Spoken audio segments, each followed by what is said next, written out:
A black lawman arrested thousands of fugitives across the Wild West and may have helped inspire one of America's most famous fictional heroes. An all-black female army battalion was given 6 months to solve an impossible wartime crisis. They finished in half the time. And one of the wealthiest black communities in America was destroyed in roughly 1 day, then pushed out of public memory for decades. This is not a side chapter of American history. This is American history. And number 1 is so remarkable that Hollywood turned a similar story into legend, while the real man was nearly forgotten. These are the 10 most hidden black history facts many schools never taught. Let's get into it. Number 10. America rejected Bessie Coleman, so she went to France. In 1921, Bessie Coleman became the first black woman and the first woman of Native American ancestry to earn an international pilot's license. But no American flight school would train her. She faced 2 barriers at once. She was black and she was a woman.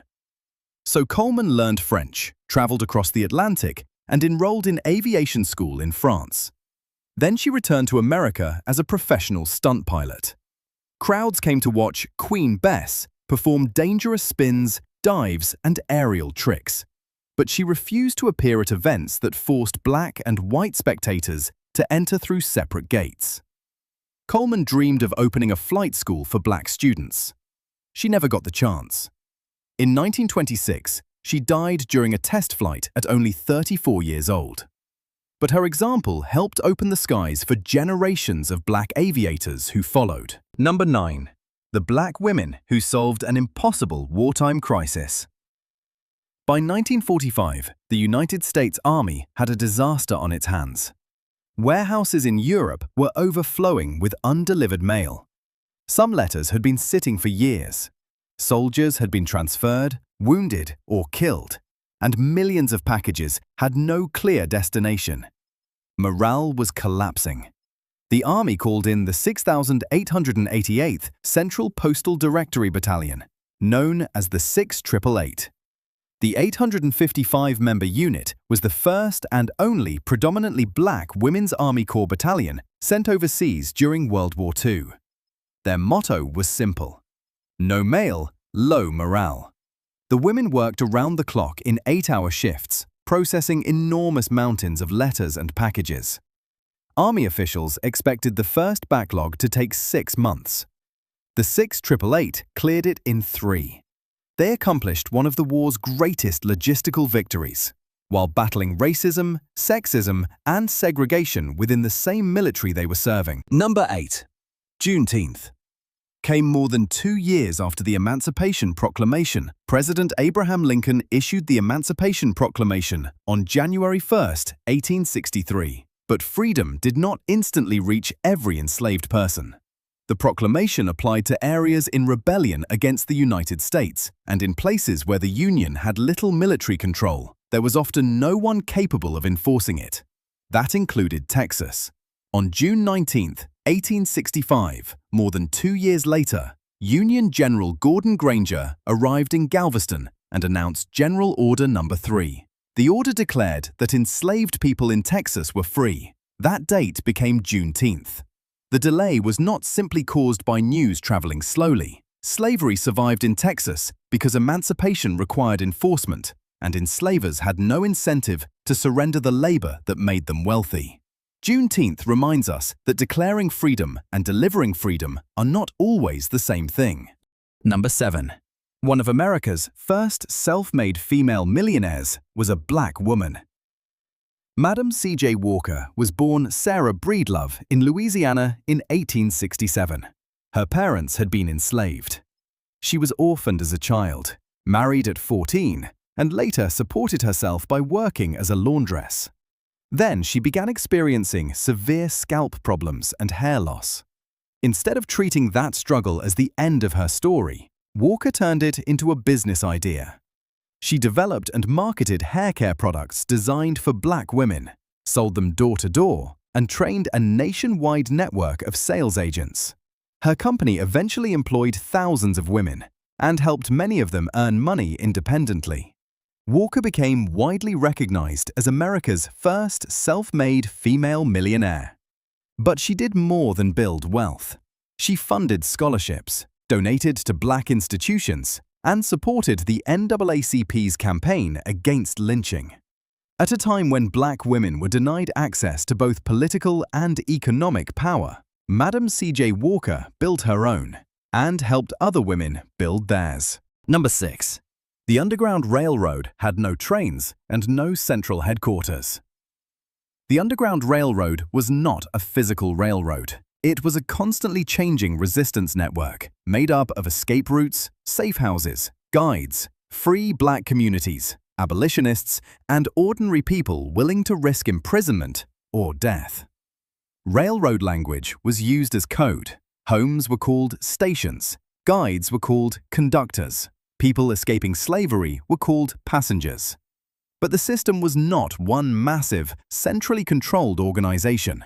Many participants knew only the next safe location.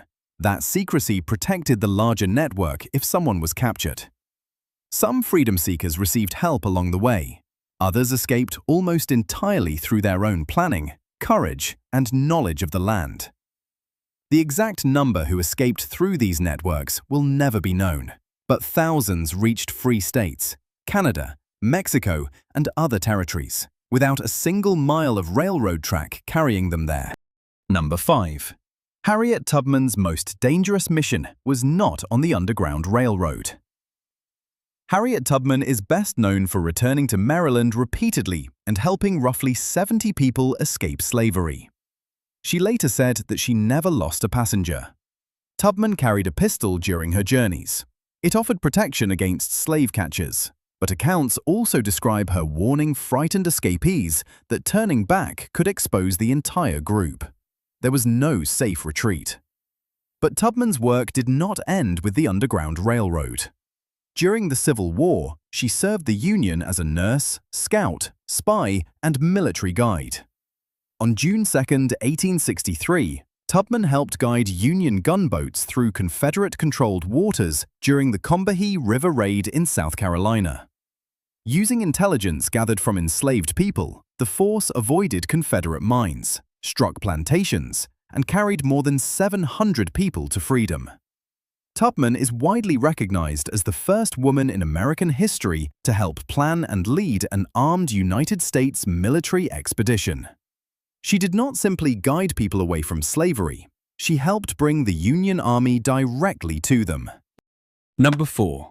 Black Wall Street was destroyed in about 18 hours. In the early 1900s, Tulsa's Greenwood district became one of the most prosperous black communities in the United States. It was known as Black Wall Street. Greenwood contained hotels, restaurants, theaters, newspapers, churches, medical offices, and hundreds of black-owned businesses. Its success was especially remarkable because segregation shut black residents out of many white-owned establishments. Greenwood responded by building its own economy. Then, on May 31, 1921, violence erupted after a young black man was accused of assaulting a white woman, an allegation that was never proven. A white mob invaded Greenwood. Some attackers were armed or deputized by local authorities. Homes and businesses were looted and burned, while law enforcement failed to protect the community and, according to later investigations, sometimes participated in the attack. By the following day, much of Greenwood had been destroyed. An estimated 100 to 300 people were killed. Thousands were displaced, and more than 1,000 homes were burned. Survivors rebuilt much of the district, but for decades, officials, newspapers, and schools largely avoided teaching what had happened. A thriving American community had been attacked in plain sight, and then nearly erased a second time through silence. Number 3. Emmett Till's mother forced America to look. In August 1955, 14-year-old Emmett Till traveled from Chicago to Mississippi to visit relatives. Days later, he was abducted and murdered after an encounter with a white woman inside a grocery store. Exactly what happened during that encounter remains disputed. Her accounts changed, and later claims that she completely recanted parts of her testimony could not be conclusively verified by the Justice Department. What is not disputed is what happened next. Till was taken from his relative's home in the middle of the night and killed. His mother, Mamie Till-Mobley, then made a decision that transformed the case from a local crime into a national reckoning. She insisted on an open casket funeral. She wanted the public to see what racial violence had done to her child. Tens of thousands attended the viewing. Photographs published in the black press, especially Jet magazine, carried Emmett Till's story across the country. The two men tried for his murder were acquitted by an all-white jury. Protected from being tried again, they later admitted in a paid magazine interview that they had killed him. Mamie Till-Mobley turned unimaginable grief into public testimony and helped awaken a generation of civil rights activists. Number 2. Black women calculated America's path into space. Before computer meant a machine, it often meant a person. At the agency that became NASA, teams of women performed complicated calculations involving flight paths, wind resistance, launch windows, and orbital trajectories. Many of these mathematicians were black women working in segregated units at the Langley Research Center during the era of the National Advisory Committee for Aeronautics, NASA's predecessor. Among them were Dorothy Vaughan, Mary Jackson, and Katherine Johnson. Vaughan became an expert programmer and NASA's first black manager. Jackson fought for permission to attend classes held at a segregated school, then became NASA's first black female engineer. And Katherine Johnson calculated trajectories for some of America's most important space missions. When NASA prepared John Glenn's 1962 orbital flight, electronic computers generated the mission's trajectory numbers. Glenn asked for Johnson to check them by hand. Only after she confirmed the calculations was he ready to fly. Her numbers matched. Glenn orbited Earth 3 times and returned safely. For decades, much of this work remained unfamiliar to the general public. Then Margot Lee Shetterly's book and the film it inspired gave these women a name worthy of their contribution. Hidden Figures. Number 1. Bass Reeves was the real legend of the Wild West. Before Hollywood filled the frontier with fictional white heroes, one of the most successful lawmen in the American West was a formerly enslaved black man. His name was Bass Reeves. Reeves was born enslaved in Arkansas in 1838. During the Civil War, he escaped into Indian Territory, present-day Oklahoma, where he learned the land, languages, and customs of several native nations. In 1875, Reeves became one of the first black deputy United States Marshals west of the Mississippi River. His territory was vast and dangerous. He hunted murderers, thieves, and fugitives across thousands of square miles, often spending months away from home. Reeves became famous for using disguises and clever strategies to capture suspects who believed they could recognize him. Over more than 3 decades, he is credited with arresting roughly 3,000 people. Despite repeated gunfights, accounts say he was never wounded, and his commitment to the law was absolute. When a warrant was issued for his own son, Benjamin, Reeves carried out the arrest himself. Some writers have suggested that Bass Reeves helped inspire the fictional Lone Ranger. The theory is based on similarities between the two figures, but no direct evidence proves that Reeves was the character's source. The more important truth does not require a fictional connection. Bass Reeves was already an American legend. Popular culture simply took much longer to remember his name. Those are 10 Black history stories that deserve more than a paragraph or complete silence in American classrooms. They are stories of people who built wealth when the economy excluded them, defended a country that discriminated against them, calculated humanity's path into space, and fought for freedom when the law refused to protect it. Which story surprised you most? Drop the number in the comments. And subscribe to the 10 Most for more stories history left out, because this is only the beginning.